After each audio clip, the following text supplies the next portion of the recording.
before we get started, I need a favour. My kids, I've got Rocky, I've got Hunter, and I've got Skylar. Christmas and New Year, we all watched you, both of you, on World's Strongest Man.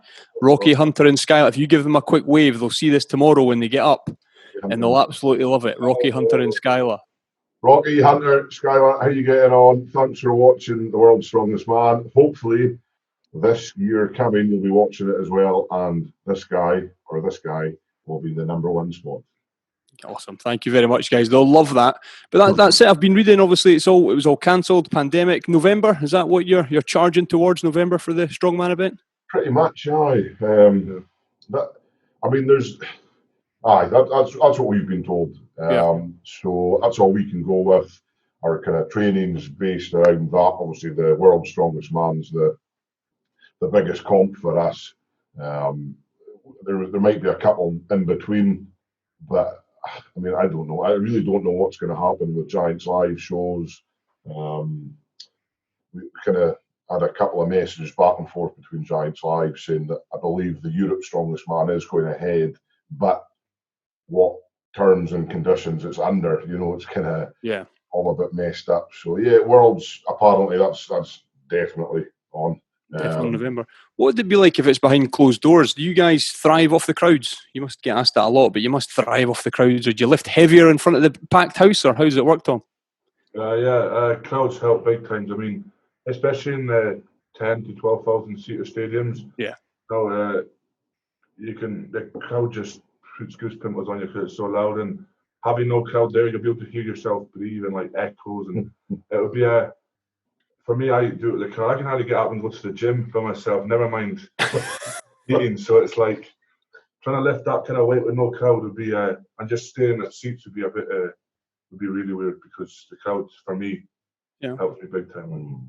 You the same, Luke? You thrive off them? For sure, yeah. I mean, I thrive. I mean, like if anyone's watched Tom and myself, I mean, I really kind of respond well to the crowd. When I do good, the crowd are up, then I rip my shirt off. And, a bit of a showman, would you say? Housewife's choice. Oh, is he? Is he the brains and you got the looks, Tom? I've got the looks and the strength. I've got nothing now. I've got to be really loud and rip the shirt off just to make people take notice of me. Awesome. So, I mean, again, we've said it a few times. Coming from a small town, I mean, it's just a privilege for us to be competing in front of 10,000, 12,000 people. It's incredible. So, I get a little bit excited now and again. So it's class. Everybody gets excited. I can imagine. But you've both obviously you've been taking on world record attempts in pandemic. In lockdown. What was that like mentally, getting ready for that and knowing that you had something you're both trying to achieve, but just in a completely new environment? What was that like? The harder one for me was actually doing it at Arnold's in March, because that was obviously, we got told when we were going on the plane it was going to be cancelled, and then 2 days later we got told it was going to be behind closed doors. So you had to mentally get ready for that. So that first one at Arnold's, I think, prepped me for the one I did in my gym. I mean, and I usually stone lift by myself anyway. That's one event that if there's crowd there, I can't hear them anyway. So I just zone out completely. But I think Arnold's got me a good stepping stone to that, because it was all last minute. We didn't even know until the day if we were competing or not. So we just had to be ready, And it was all right doing it in our gym. I liked it in our gym. I mean, I had like 5 fans. You had them all there. But Tom, I want to hold you there when you said that you can't hear them anyway in the crowd. I mean, what is it like mentally? Are you preparing hours ahead for knowing when you're going for an event, a record or anything like that, or are you sort of minutes before you just go completely into lockdown yourself mentally to get those stones lifted? If you go too early, you waste a lot of energy, and you need to kind of have all that energy into that like 2 minutes, so the record would take. So I literally don't turn on until I get onto this platform. So basically, when I'm going down to lift that stone, then I'll go. When I lift stones, I lift them quick, as you've seen. I don't go up to it and pause. I go straight down, and in that minute there, that's when I kind of turn myself on and just get psyched up, So. Yeah, and look at your techniques. How do you take on the log and all the things that you excel in? Yeah, I mean, with the log press, I mean, I think this way of doing it, the gym lifts, you know, in lockdown that we did, I felt actually a lot more pressure doing it in your own environment, because people automatically think that it's going to be a lot easier. Which I can tell the people watching now, it's so much harder. We have to, so put it this way. So for me doing the log, I was the one going after half Thor pulling the 501. So you know, Thor doing the 501, incredible lift. So I felt a lot of pressure then. And then we had to set it up all ourselves. It was just Tom, myself, Simon, that does our YouTube for us. It was us three kind of setting it up, and in the climate that we were doing it, it was very, you know, you had to be very careful not to ignore any government guidelines. So that we all had that to do. So doing it, it was a lot of pressure, but I mean, I loved doing it. It was great having, you know, Zadrunas referee myself. So if I was going to get it, I would have, you know, I wouldn't have wanted anyone else to referee the log than the greatest, you know, Zadrunas Savickas. It was just unfortunate for me on the day it didn't quite go to plan. And it's something maybe to learn, maybe not to be put so much pressure on myself, or not get too involved in the setup, and you know, because it is quite busy. I don't think a lot of people just think we just go there, and on the day, you know, we just went there and Tom lifted a stone, I lifted the log. But you've got to make sure we had to get Wi-Fi in this place, we had to get all the banners put up to clean the place. We're in the middle of doing a renovation as well, putting an extension on the gym. So there's quite a lot of things out with the record that's going on, and maybe kind of looking to the future, maybe just for me, just to take a step back and not be too involved in everything, just concentrate on that one thing. And again, I think normally when Tom and I do record attempts, it's part of a bigger competition as well. So it's not just that one lift you're concentrating on. And like Tom touched on, it's good. You're not, you know, you don't want to think about it too much. But for me, I was kind of maybe overthinking it on the day and making sure, right, I hope the cameras are okay and I hope it looks good. And, you know, because you've got a lot of people watching, and you don't want to mess it up after half Thor kind of did his attempt and it made it look so good. So, yeah, a bit of pressure, but I mean, I can only kind of hold myself accountable on that, I think. Yeah, well, what's it like coming back? Obviously, I mean, you were so close to getting it. You were so close. But when you look back at it, and Tom, failures you maybe had in your career, and Tom, I saw a T-shirt that you had at some point. You had a quote, and you maybe remember this. You talked about you've battled against self-doubt. You know, sometimes you will, I mean, believe it or not, you guys, your size and your strength, you maybe have self-doubt. How do you guys overcome failures? But how do you sort yourself out with self-doubt before you take on a challenge? You want to go? Go for self-doubt first, because that's, for me, that's an interesting one that everyone suffers from it. I can't do this. This isn't for me. But I doubted myself when I came last in Britain's Strongest Man in what was that front hold event? 2016. I should have beat a few of the guys there, and I ended up coming last and didn't even finish the competition. I walked out before Stones. So from then, after that competition, I kind of stepped back from the sport. I was like, I can't, this isn't for me. This is probably the first time in a while that I kind of said that, and said to my wife that I didn't want to do it, and I just gave up for a few weeks. But then, you know, that's the best thing that happened to me, because I think having a failure is like kind of bad as that. You know, expecting to go there and come top 5 and get in last place, that kind of pushed me and just said, look, you know, I need to work harder and go back into the gym and work, like, respect the kind of athletes and work hard for myself. And that's what I did. And now, you know, I'm kind of mentally prepared if everything happens, because in my sense, nothing like that should hopefully happen again. But if it does, I'm mentally prepared now this time to do it, instead of wanting to walk away from the sport that I kind of love. So just from one bad result. So you've maybe had your lowest there, that you thought, I've got to go, I'm out of this. 100%, that was my lowest, and yeah, you know, that was when I thought like I wasn't ready, like I said, for this sport, and then just kind of walked away for a bit. But now mentally, I've kind of trained my mental state to be kind of better and not to put pressure on myself, enjoy what I'm doing, and just go into every competition and have fun. And that's kind of been a massive turnaround to the last 3 or 4 years. So.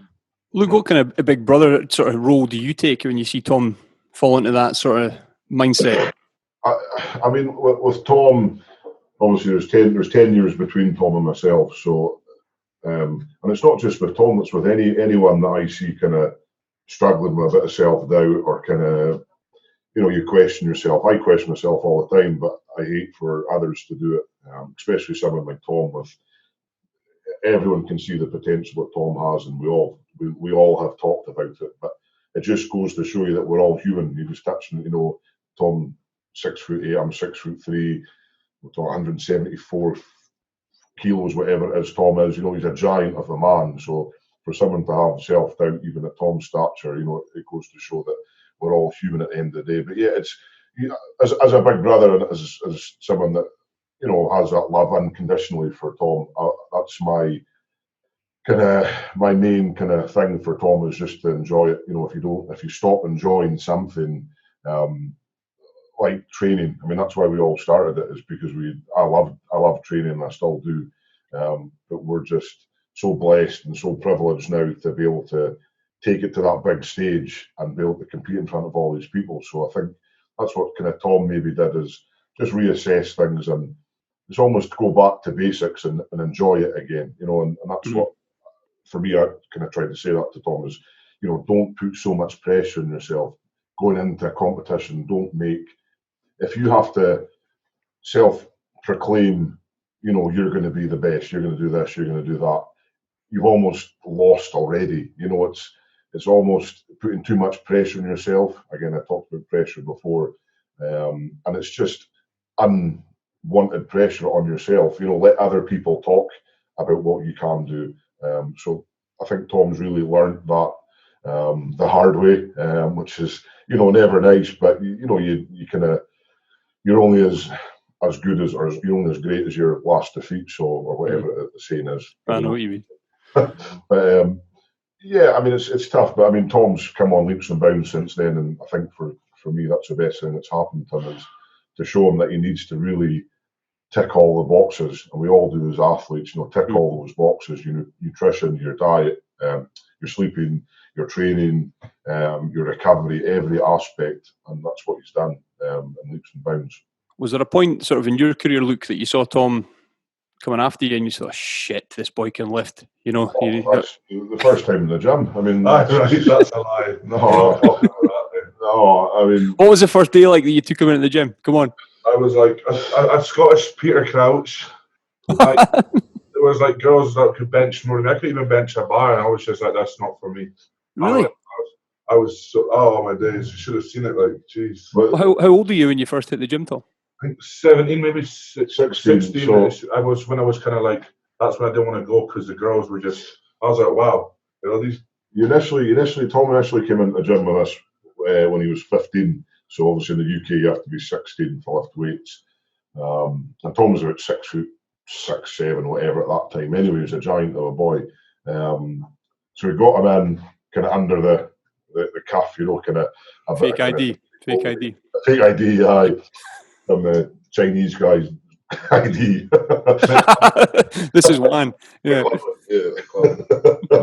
But then I think a couple of sessions into it, the lady at the checkout or the desk said, "Oh, I don't think Tom's 16 yet." I says, "Oh, I don't think he is. No, well, you can't come to the gym." And I was a wee bit miffed.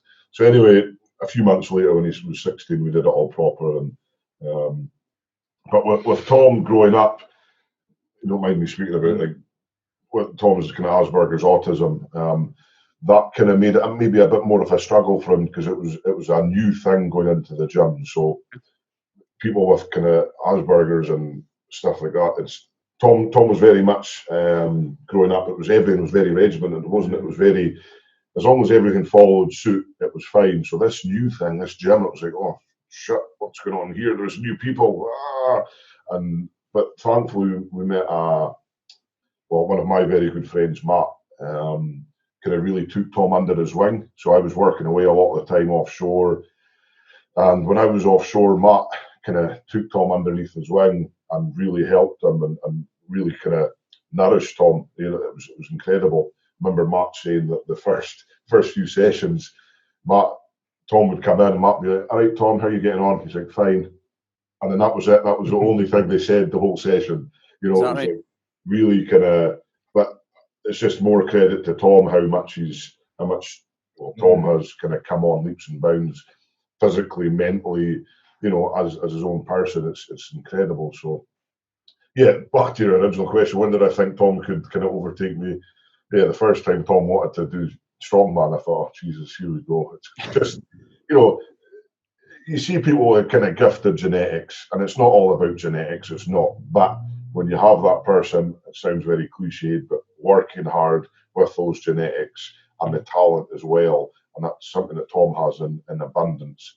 It's just a matter of time. So yeah, it was only going to be a matter of time. I'm not kind of too pig-headed or stubborn to kind of think that Tom's never going to beat me, but I'll still get him, so don't you worry about that. Is there strength and power through the family, or where's it come from? Polish and German we have. Okay. My dad's side, they've got, you know, his dad was Polish, his mum was German, and the stuff he did when he was younger. Well, Luke obviously is older; he knows more about like. What was he doing? He was just so our dad's parents, our Omi and Opa, that's what we called them. Unfortunately, they're passed away now, but they came over here during the Second World War. Obviously, with all the conflicts going on in Poland, my granny came across. She was staying in Germany. She managed to escape all that, and we kind of met in the Highlands, actually, in a town in Allness High Street. So our granddad was walking down one side of the street, and our granny was walking down the other. Must have caught his eye, and he's like, "All right, darling, how's it going?" However it is in German. The Highland way, oh yeah. And that was it really. But our Opa, our granddad, very, very kind of physically hard work, and you know, he was a fencer, fenced a lot of the railways up and down the Highlands, worked in the peat, digging peat, you know, the peat bogs, which is brutal. And you know, just that kind of hard working man, you know, that kind of, when someone describes kind of working class, whatever, that's what I kind of envision my granddad as.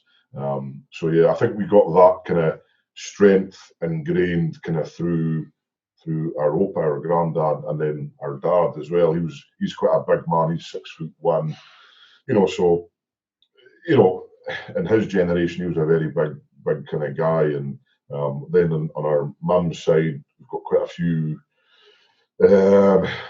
American kind of bits as well. American, English, Canadian. So a lot of big people. So our cousins, I don't think there's anyone under 6 foot on the, you know. So it's, I think I'm probably the shortest, to be honest, which is that's been 6'3", whatever am I. But you know, it's that kind of, the height gene's been in our family kind of for a long time. Our brother Harry, I think he's 6'5". He's 6'6". 6'6". He's the youngest one. So you've got there's another brother. He's not coming on the scene. No, I can't have another brother beating me. So is he strong? Does he do strongman stuff, or is he? He's getting into that. He's been training for quite a long time, but he's never really fully. So on and off. There's been times where he's got strong, but he works on the ropes offshore, so okay. Doesn't have time. But when he trains, he's strong. Yeah, and we can stay away anyway. I don't care. You know? No, but it'd be class. I mean, if Harry ever wanted to, we said, you know, we've always got a place on the podium for him if he wants to come in. That's what I was about to say. I'll take third. It's fine. Harry and Tom can battle out for first. So how old's Harry? Sorry. How old is he? He's 23 this year. Is he 24 this year? 24 this year. Yeah. 24. And is that? Oh, he'll be 25 this year. Between he's 25. So he's offshore on the rigs. And that's something I want to know about Highland boys. And you're going to the Arnold Classic, and you're going to World's Strongest Man in Florida, and you're traveling the world. What was it like the first time you got out of the Highlands and went to the Grand Lights? And Jesus, what's going on here? What was that like? What was that experience like for you, Tom? I was young, but yeah, I thought I don't know. I think my first holiday, geez, you're still like that now. Anyway, I'm probably like you went to Dubai last year. Told me that the first time you went to Dubai, I was offshore still, and Tom's like, "Oh my God, it's amazing! I'm moving here. Yeah. All the There's buildings, all the buildings, the apps you could do. You could just get someone to come to your house to deliver food to, cut your grass, fill up your car. I was like, this is the place for me. So You can get that here. oh, but that's luxury over there. not up here. You can't. No, Not in the Highlands. No, But it's, no, we're pretty. I quite like flying. I think I've always loved flying, you know, and kind of. We used to always have big family holidays when we were younger as well, so I kind of like that. Just I love like looking forward to going away and getting sun and you know just mucking around with the family abroad, you know. Do you dive into different kinds of food? What's it like when you're competing? Do you just strict diets, want to know what you're eating, or were you taking a bit of the culture in the different countries that you're going to? If it's for Diet, usually diet. yeah, if it's for competitions we're traveling, then generally it's as per our diet. You know, we've got You don't want to change anything either because you got your like, guts and stuff will explode probably. You know, if it's changed 2 days out. And Well, that was the Usain Bolt story, was it not? When they won Beijing, that he just stuck to chicken nuggets because that's what he knew. yeah. Quite an interesting story that he knew chicken nuggets, he knew what was in them. That's it. You know, chicken nuggets wherever you go, they've got whatever it is they've got in them. I mean, probably still not the best, but if it works for you, that's it's the same. So yeah, we try and keep that very kind of basic. I mean, it's carbohydrates, rice, pasta, your proteins for your meat, and then fruit and veg. It's pretty. And afterwards, you can kind of eat what you want, really, you know. So Yeah, once the hard work's done, it's fine. Like, say if we were going away on holiday with our wives, whatever, it's different when you're in that holiday mode. You can kind of, enjoy whatever if you, have a bit of the local culture, local cuisine. But fortunately or unfortunately, we get to travel around the world. But because it's in a competition, you don't want to be kind of taking the piss too much and trying all these different things and then saying to the event organizer, "Oh, we were out for dinner last night. I've got the shits." It's you got to have that because it's a job now as well. You got to have that kind of mentality. That it is a job, and you've got to be very respectful to the organisers because they're paying for us. So. I was impressed that I've been watching your YouTube channel and I saw the McDonald's challenge that you did. Oh Jesus! I didn't see the end of it. How did that end up? Who won the burger challenge? I think the day after we were flying Tyson. I'm never flying on a plane like that. The day after, that was the worst day of my life. That was awful. You had to get the worst flight of my life. Like, you had to go to the pharmacy and get them. What's the the unblocker? Yeah. Whatever, Unblock the tubes. No, it was a tablet. No. I go up with a plunger up the soup. It was bad. What did you put away, Tom? How many burgers? You remember? I think Luke beat me by like one. 15, 22, 23. I think Luke got 24, 25. 24 burgers. I had donuts for them. That was awful. Never ever doing that again. Like, yeah. I know you'll get asked about diet all the time, but it's because it's so interesting. It's unusual to look into your world and watch these YouTube and what you guys eat. I know if I'm making scrambled eggs here for 3 babies and my wife and I, it's probably 10 eggs because the boys will eat, But I watched yours, Tom. 8 fried eggs. 10 eggs now. 10. I'm on 10. Oh, you've upped it. I'm on 10 to now. Yeah. 10 fried eggs for breakfast, and I mean just to get the day started. Yeah, that's meal one, isn't it? I'm porridge or I think it's a fruit now, yeah, but yeah, carbs as well. So I that's like one. It's classed as one portion of protein for us, like 9 eggs or 10 eggs. I'm on 9 eggs, Tom's on 10 eggs. So the nutritionist tells us what we can have and what defines one portion. So one portion is, for me, it's 9 eggs. Tom's 10 eggs. You go through a few eggs, a few amount of eggs a week anyway, don't you? Does the eating does it get tiresome, or does it just become part of the gig and just something you've got to do? So with this new guy, I mean, I am now enjoying eating food because it's a variety, but I never full anymore. Like I used to get full, but I think I just can't get full. Like after every meal I've eaten, I can't get full. I don't think I felt full for about a month, and it's just. I just can't get full anymore. Even on a cheat day, my body's just taking to my weight now and just wanted me to shoot at, but I can't get feeling. I'm enjoying eating for once in my life. Yeah. And donuts and burgers and chips and you name it, So. Is that such a wide variety as that? You can take on some of that stuff if you need to. I'm allowed to have donuts and cereal for my diet, and before the gym I usually have a double burger, double chips, So half my days. Before the gym? Yeah, because so basically carbs is used as an energy source, So okay. You want to be kind of any carbs really. So in a double burger, double chips, it's got all the carbs in it. It's got the crap fats, but it fills you up, and it's that energy that will help you get through the session. It's what Nathan Payton, our nutritionist, pro body coach on Instagram. He's very, very switched on, but it's about insulin sensitivity in your body. So, so when we're doing it initially, it's like the first week you kind of cut all your sugars basically, except from your carbs, and you're getting your sugar through your carbs. You're spiking the insulin sensitivity. So that's what he's very big on, insulin kind of manipulation and performance. So, with your sugars, obviously that spikes it, caffeine spikes it, carbs spike it. So what we tend to do is get a cheat meal, which is obviously full of kind of carbs, fats, whatever, some sugars, and that really spikes your insulin. So it's just seeing how much. But it's always before the gym, because he uses carbs as an energy source and stuff. He didn't use it as anything else, because we're usually right now. I'm on a deficit. He usually keeps you in a deficit when you're doing your diet as well, which is a weird thing, and that's why he uses that cheat meal to spike you up for when you go into the gym.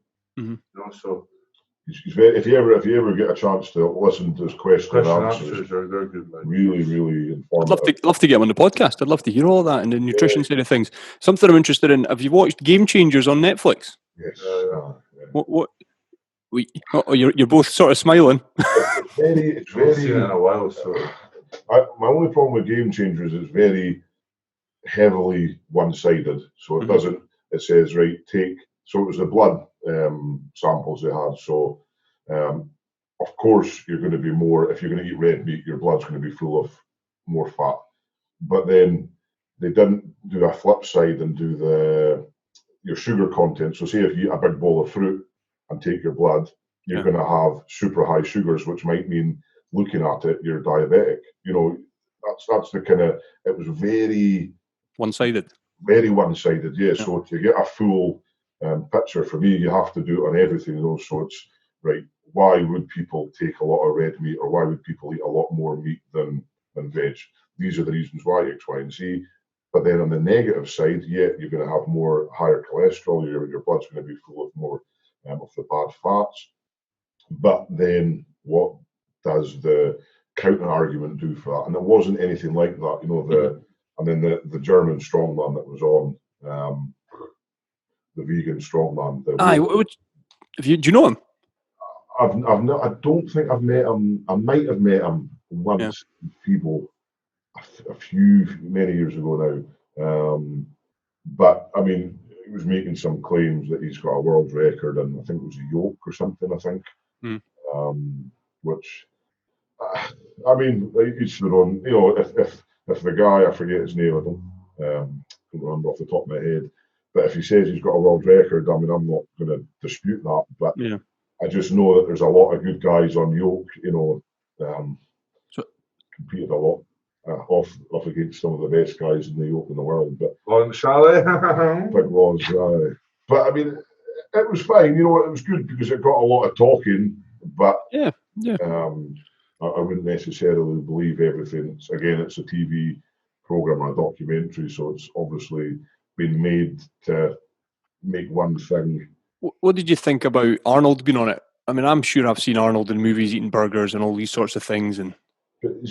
Has Arnold not released some type of vegan, or is he not kind of touting for some vegan product? So he is. I've seen his Instagram. Well, one of the conspiracy theories, it was made by James Cameron, who made the Terminator and all that sort of stuff, the director, and he's part owner of one of the largest vegan companies in the world.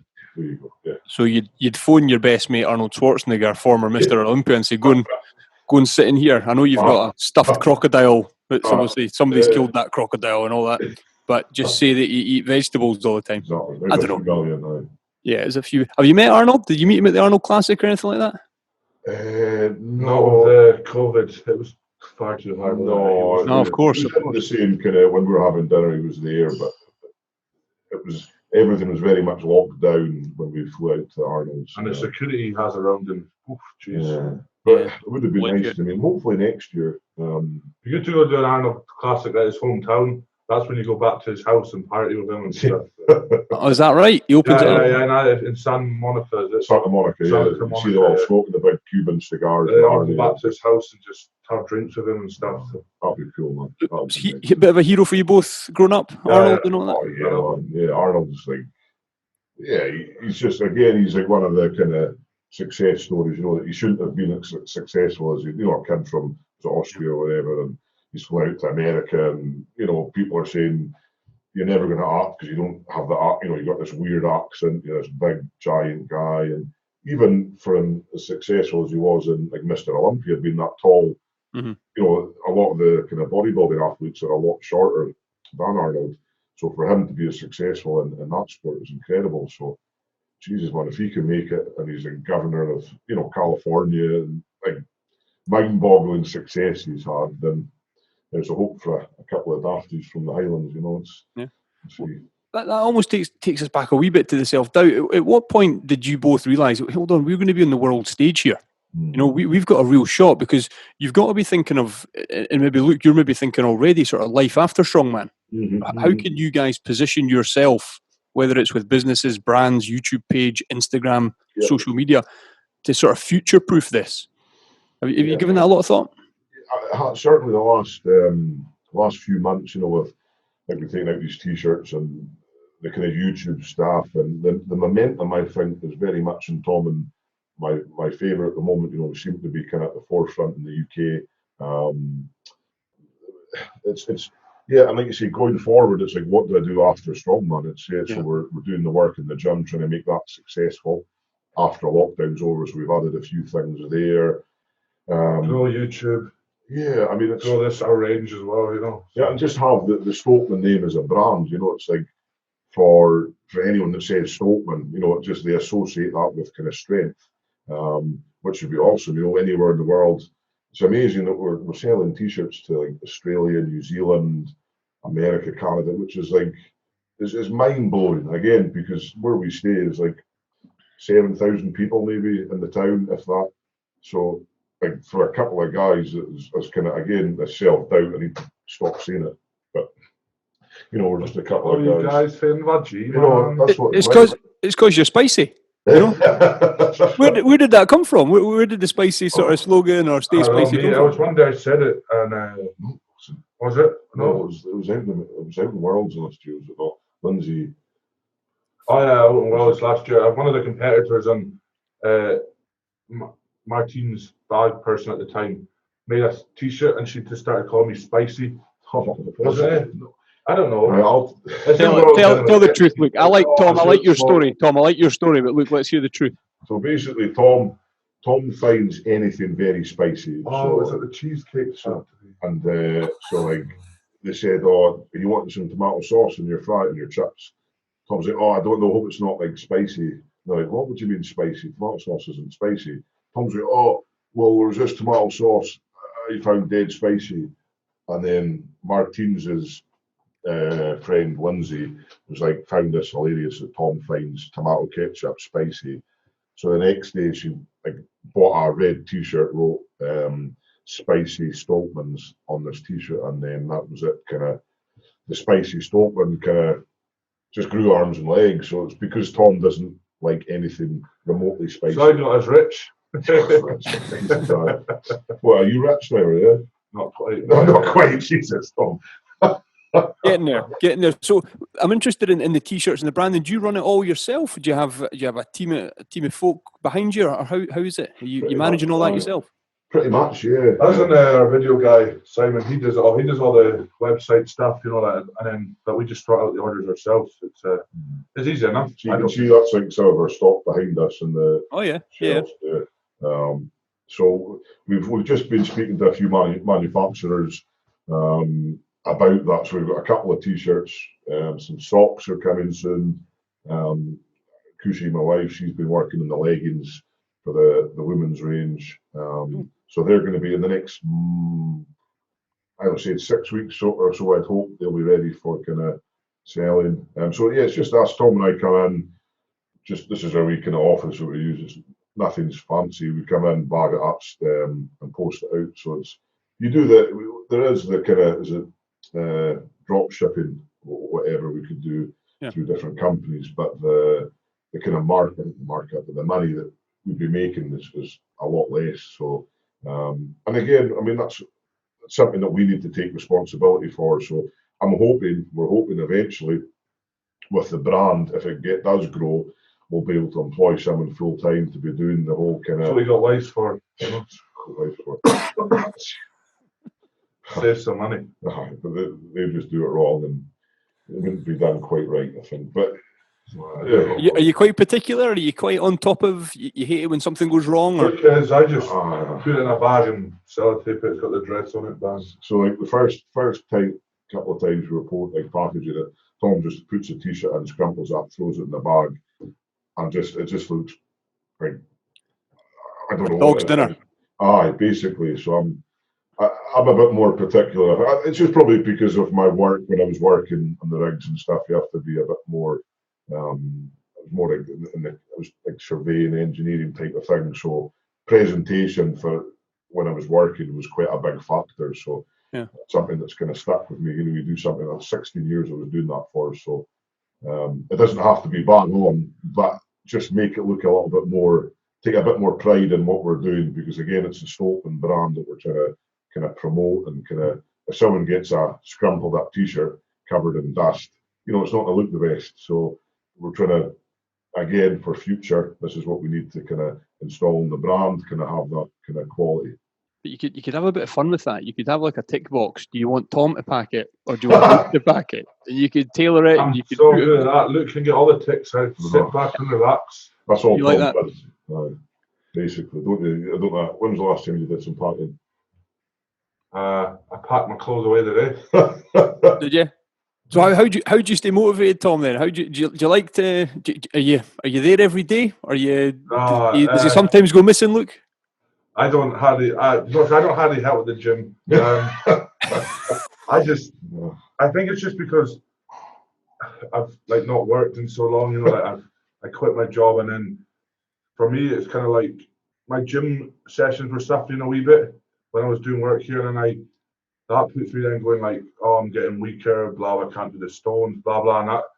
Like, Luke doesn't really get bothered by that, but for me, it was just like my body's sore all the time, literally can hardly train, and I'm feeling like stones that I should be lifting up with one hand for fun. So deadlifts as well, it's just like, I couldn't do nothing.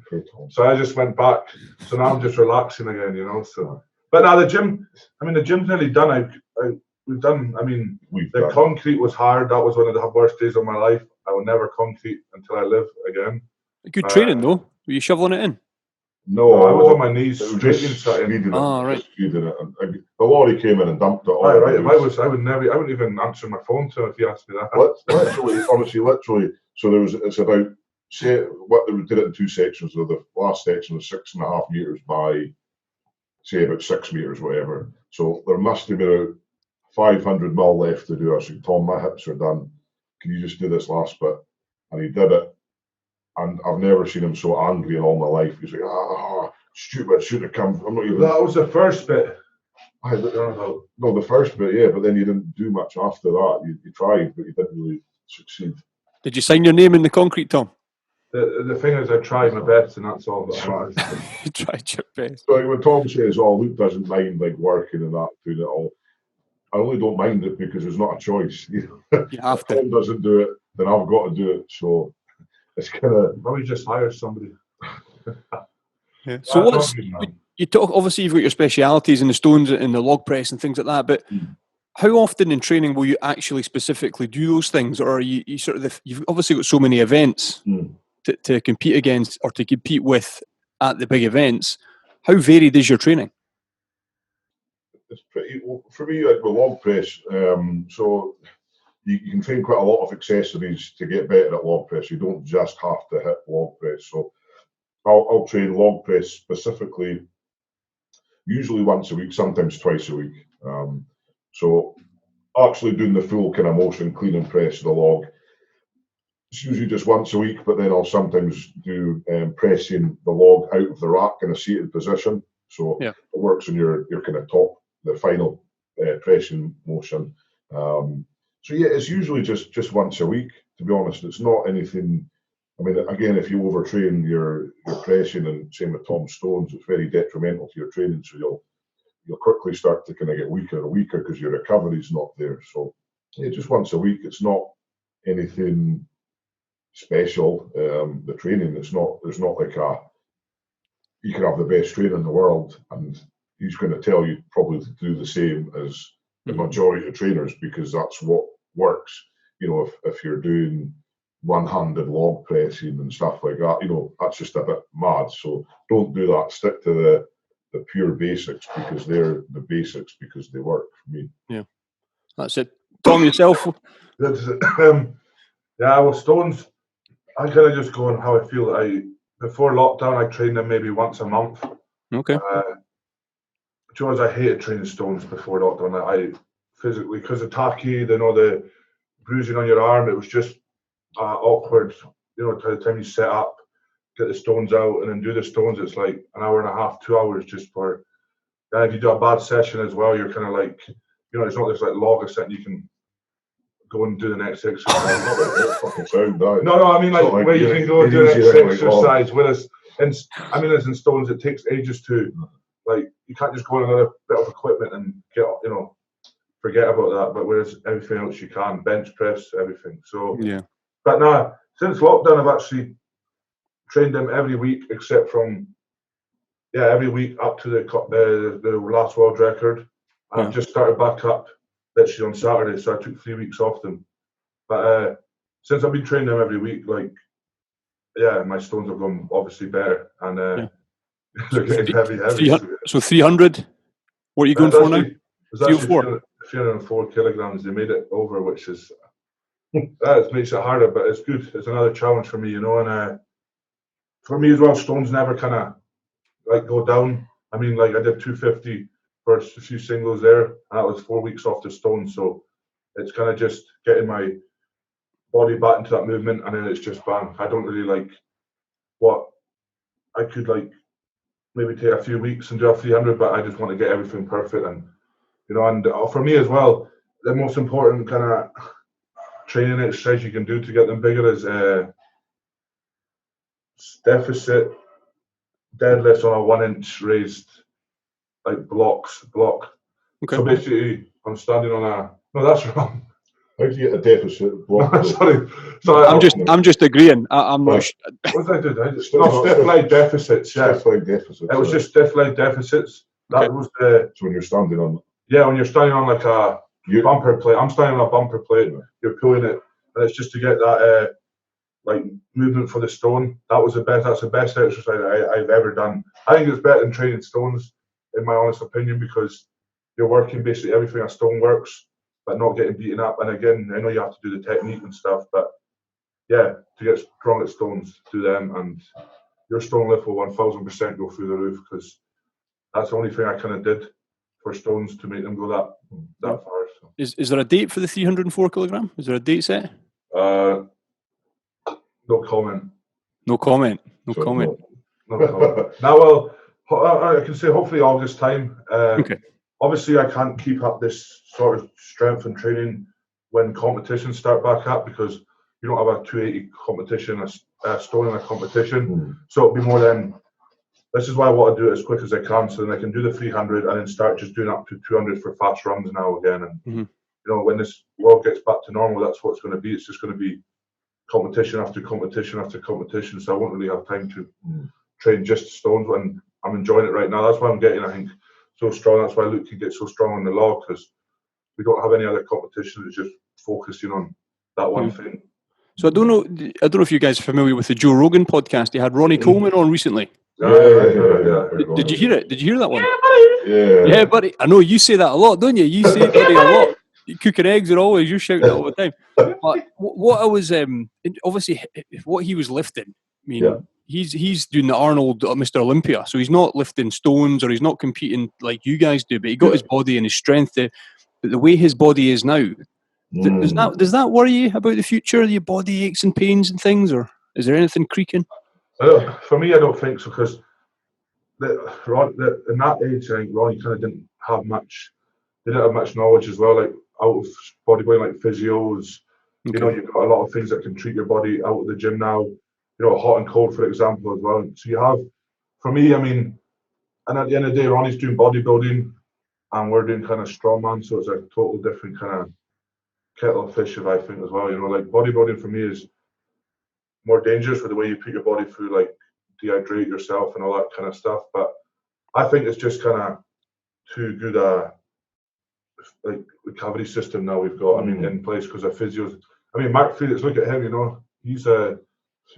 I mean, if it wasn't any of this modern day stuff, he might not be as kind of in good condition as he is now. He's doing yoga, you know, physio. We've got all this stuff, I think, now that can help you instead of. But when Ronnie Coleman retired and that, it was kind of. I mean, the man just wants to lift weights all the time.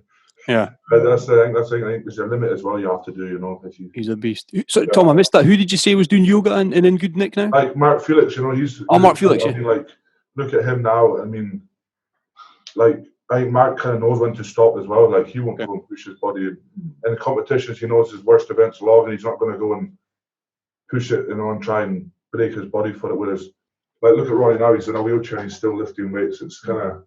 Yeah, you need to kind of know when to stop, I think. But I think in any kind of world-class sport, you've got that risk of injury. You know, you look at footballers, rugby players, marathon runners, you know, any kind of top-level athlete has got that risk of, you know, hip replacement, knee replacement. So, and anyone does. You know, I know there's, you know, umpteen people around the town that's got knee replacements and they've never experienced that top level of sport that like Tom and I have. So, it's it's obviously going to probably affect us later on in life, but again, because of the recovery system, you know, you get this keyhole surgery now. It's, you know, they go in with a little whatever and cut it, and that's it, job done. You're away the next day. So there is so much. I mean, we're kind of sore, our tendons, knees, hips, and he's had so much surgery as well. That's not going to be.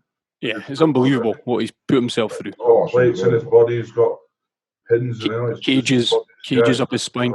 Is there ever been a point, Tom, I read or did I hear it, that you said to Luke when he was doing the log press that you thought his head was going to burst?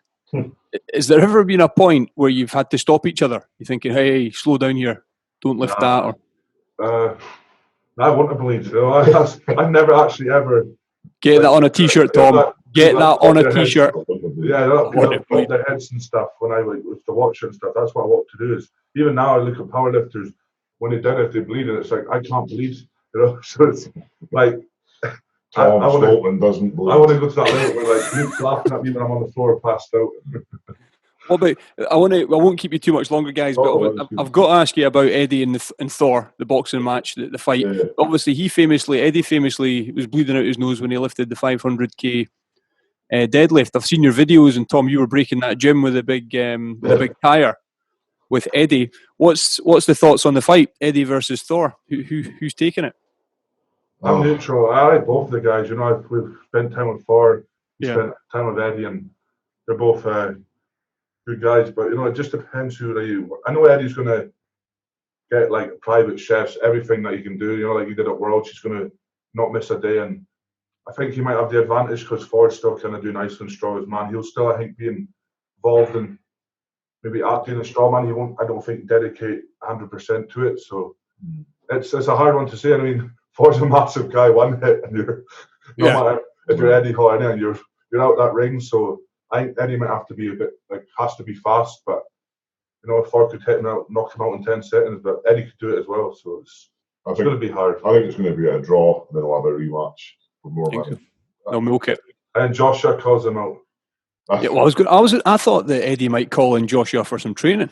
Yeah, that's what I actually said to Luke, but I don't think. So Joshua's prepping now. Joshua's busy as well. He's Tyson Fury. I mean, Klitschko or someone's kicking about. I mean, Eddie's not a small man, so one shot from Eddie that could buckle up for Joshua as well. You know, so whoever's going to come in like the most conditioned, I think that's going to be a big part of it. and keeps your head in the ring, you know, because I think you see a lot of amateur boxers who come out and they just go for it the first round, Yeah. and then they're blowing out their arse. So if they can both keep their head and stick to the game plan, then it should be a good fight. But I just hope they're both training very hard, and I'm sure. I would be cool if it went the whole way, you know. It would be the whole way, and just to like they both do in strongman to the limits. Would be cool to a whole boxing match to the limits, you know. And it's great for us as well, because again, like it's like boosting the popularity of like the strength game. It's in Vegas, isn't it? The biggest arena, the biggest place you can have a boxing match, isn't it? So. Are you both going to go? Going to get over there? Definitely. Ringside. I'll be wearing a half and half t-shirt. What's it like when you guys all get together? Like Big Obi and everyone, all the characters are all together. What's it like after an event? Do you get, are you on the beers? What you know? Is there alcohol? What's it like? Yeah, usually is. Alcohol and pizza, is it? Yeah, is that what it is? I've been quite notorious for getting blazing after a while. Got a bit of a reputation, so it's it's. I think it's just lads coming together. You know, when you get like you haven't seen your mates for a while and like you're competing and stuff, and then all that kind of respect as well, isn't it? It's just respect, and everybody knows. Every athlete knows what they put your body through, and then afterwards it's just kind of shut it all off and it's just go have a party. You know, you all just get blazing. I mean, I remember in Arnold's after Arnold's just passed. Geez, I don't know how many bottles of whiskey you went through, and the hotel was mental. And then you're going to try and cheer them on the next day when the lads are competing. You're rough as anything, just brutal. And obviously, when you're drinking whiskey as well, you can smell it in your breath the next day. So you just have to disguise the smell. And so no, we usually have a good swally. Britain's is usually quite a good one, and the Giants Lives, you know, after. Europe's is quite a nice one because it's in Leeds, and where we normally stay in the hotel, there's a nice upstairs bar, so we normally go there and have a few drinks. And Bishop, Michelle and Adam Bishop, you know, we normally have a few drinks together. It's good, a brilliant crack. I love it. That's one of the perks of kind of competing. I mean, last year in Iceland, Strongest Man, Tom and I went out there. We took over a half to a bottle of whiskey, a bottle of Dalmore. The distillery's just down the road from us, and I don't think Thor hadn't drank for about 2 years, I think. And he said after the show, "Oh, we're all going back to Thor's house for a drink." So that'll be me. And he's like, "Oh, Luke, I've not. As soon as you took this bottle of whiskey, I'll have to have a drink with you." I was like, well, that's the usual damn thing, isn't it? You have a drink. So we went through that bottle of whiskey, and then Thor's got his bottle of vodka, a bottle of gin, and then he took out this bottle of absinthe. That he had for 3 years. He hadn't had it, so we all nicked that. And I think we went straight from Thor's back to the hotel, packed the bags, and straight to the airport and go home. So it was, it's nice so that everyone can let their hair down and just have a kind of a bit of a party and enjoy it. Because you know, at the end of the day, that's all you're there for, is to enjoy it. You can take it as seriously as you like, but one kind of blowout now and again doesn't do you any harm. That's it. And just lastly, away from sport, away from strongman, what do you follow? Any other sports? Rugby, football, things like that? Football, Glasgow Rangers. Rangers fan. Glasgow Rangers. I travel the world for them. Do you really? Do you travel the world? I went to Amsterdam when they were in Europe when they won against Porto.